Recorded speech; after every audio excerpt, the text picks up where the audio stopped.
Vainqueurs dans le derby, les Stéphanois veulent surfer sur ce bon résultat et enchaîner face à Montpellier à l'Altrad. En vue des échéances à venir, en championnat et en Ligue Europa, Christophe Galtier laisse sur le banc 4 joueurs titulaires contre Lyon: Gradel, Lemoine, Tabanou et le capitaine Perrin.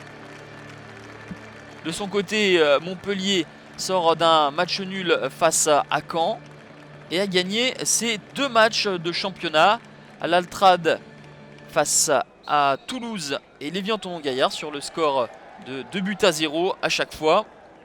Mais Roland Courbis va voir ses hommes ballottés par des Stéphanois.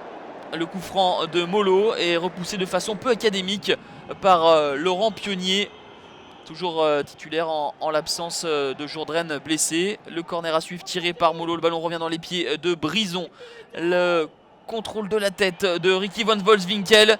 Et le ballon pour Florentin Pogba qui était resté aux avant-postes. Le défenseur central stéphanois marque son premier but en Ligue 1. Le frère aîné de Paul Pogba. Et encore une fois, Ricky Van Volswinkel qui était décrié à son arrivée. Et bien finalement, le néerlandais en est à 3 passes décisives auxquelles il faut ajouter ses 3 buts et celui inscrit évidemment dans le derby dimanche dernier.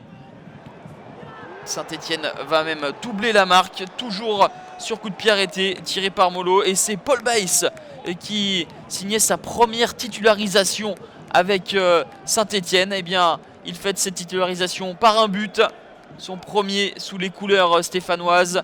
L'ancien Brestois qui avait été éloigné des terrains pendant de nombreux mois, lui qui avait été blessé. Et le masque pour Louis Nicolin, car son équipe est menée 2-0 à la pause.